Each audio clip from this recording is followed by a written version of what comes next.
Bienvenidos! Welcome to Spanish with Liliana. Today we will talk about nouns.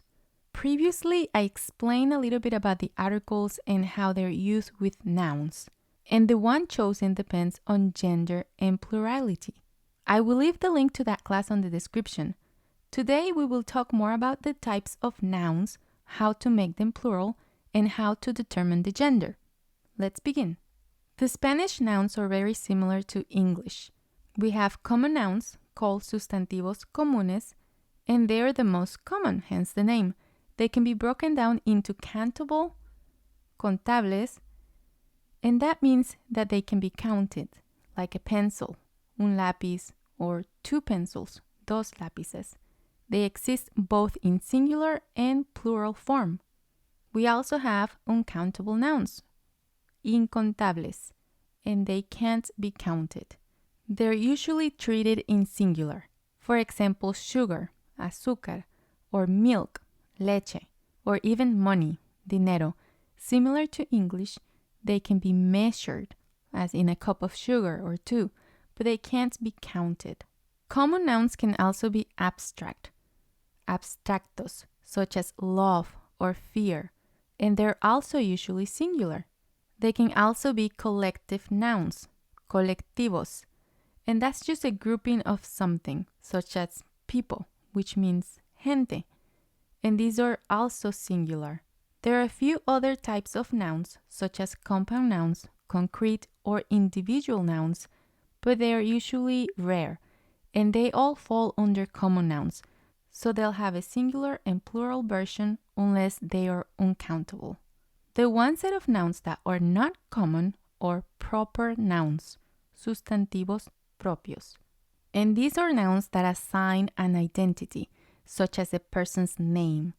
Proper nouns are capitalized in Spanish as well as in English, except for the days and months. We don't capitalize those. And proper nouns are usually singular. If you like to learn more about the different categories of nouns in Spanish, leave me a comment and I'll make sure to expand this topic into a new video. Otherwise, this class will be too long. Most nouns exist both in singular and plural form, with very few exceptions like the uncountable nouns. To make a noun plural, we will add an s or es to the end of the word. And today we'll review the most common endings. For words that end in a vowel, we'll actually just add an s to the end. For example, la casa. La casa. To make it plural, we'll just add the s. Las casas. Las casas. Note how the article changes as well. In singular, we use la. In plural, we use las. Another example is un oso. Un oso, a bear. In plural, we'll add the s, and it's going to turn into unos osos. Unos osos, and it means some bears. Another example is el coche. El coche, which means the car. And we're just going to add the s at the end of the word. Los coches. Los coches, the cars. So again, if the word ends in a vowel, we'll just add the s to make it plural. With nouns that end with the letter Z, we'll actually have to turn the Z into the letter C, and then we're going to add es to the end. For example, el lápiz. El lápiz.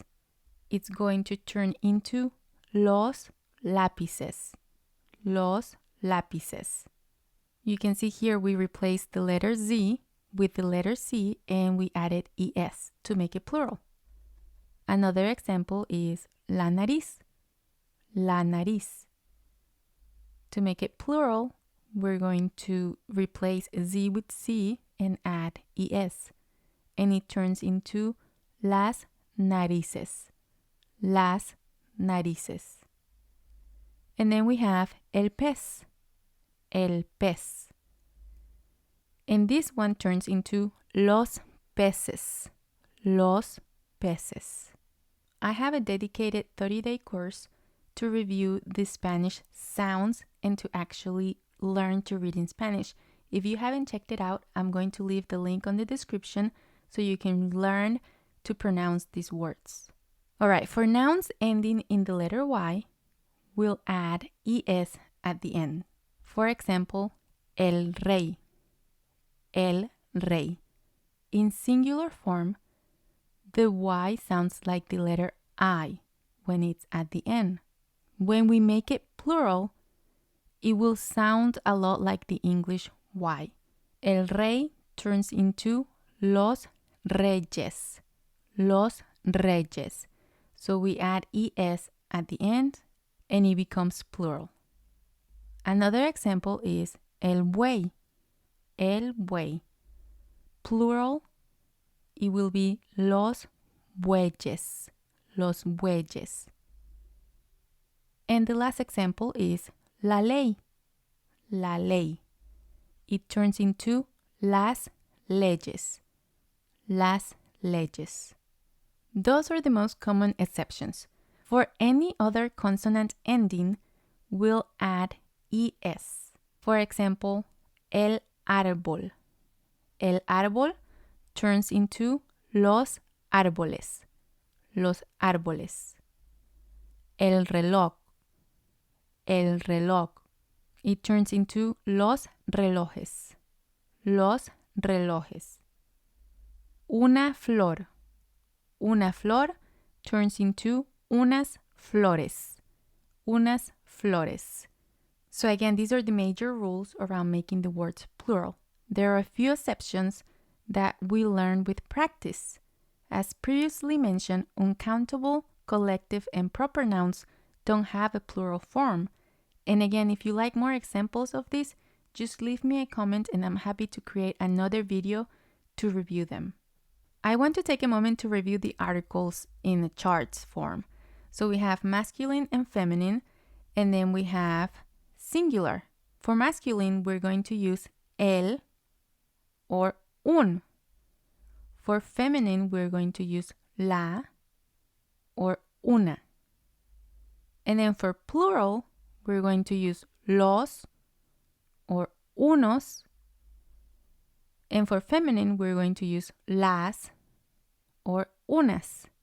So depending on what you're trying to say, you're going to use the definite articles or the indefinite articles.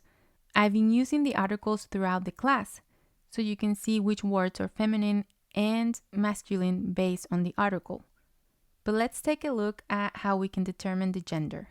Common feminine endings are a, ion, and d. So words with these endings are most likely feminine. There are exceptions, but this is a great start. So we have la rosa, for example. It ends in a, it's feminine, and when we make it plural, it turns into las rosas, las rosas. And you can see we're using la for singular and las for plural. Another example is la nación, la nación. And in plural, it turns into las naciones, las naciones. And we have la ciudad, la ciudad. In plural, it's going to turn into las ciudades, las ciudades. So you can see if it starts feminine in singular, it most likely will also be feminine in plural. There are very few exceptions, and I talked about them in the previous video, but generally speaking, that's how it's going to work.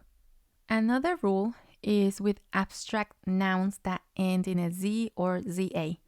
They're usually feminine as well, and singular. So I have a few examples for you here. La belleza, la belleza. La honradez, la honradez. La vejez, la vejez. La confianza, la confianza.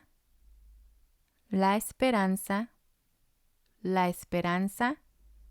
Y la tristeza, la tristeza. So all of these are abstract nouns, feelings, and they are treated as feminine in singular form. Words that end in O, E, or and are usually treated as masculine. For example, el niño, el niño. And then we have the plural of los niños, los niños. Then we have el coche, el coche. And in plural is los coches, los coches. You can see here we're following the plural rule. If the word ends in a vowel, we'll just add the S to make it plural. And then another example is el tren, el tren. And in plural, it's los trenes, los trenes. We have words that end with other letters, but this is a great way to get started if you're just learning Spanish to understand the gender of the words. Let's talk a little bit about people, personas. When we talk about people and professions, we tend to have a feminine and masculine version for it. And the article changes as well to correspond with the person's gender. For example, el hombre, the man. We have the woman version, la mujer, la mujer. El doctor, el doctor. And the feminine version is la doctora, la doctora. And then we have el maestro, el maestro. And for feminine, we have la maestra, la maestra.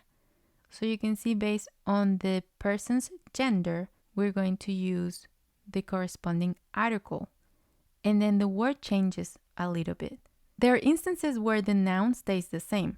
For example, el cantante. For feminine, we say la cantante. The word cantante means singer, so it doesn't change, only the article changes, and that's how you would know if the person is female or male. For animals, animales, the gender usually determines the article used as well.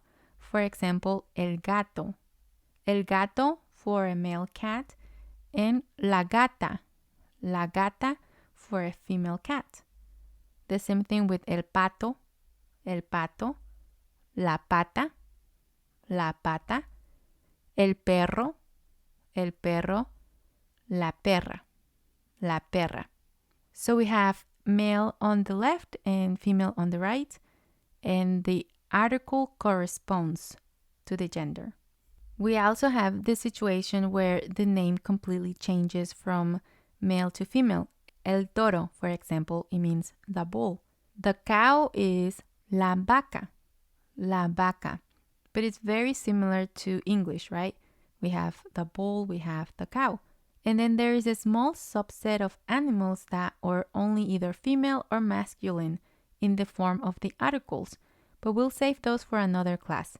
This is all I have for you today. Thanks for watching, and I hope you learned something new.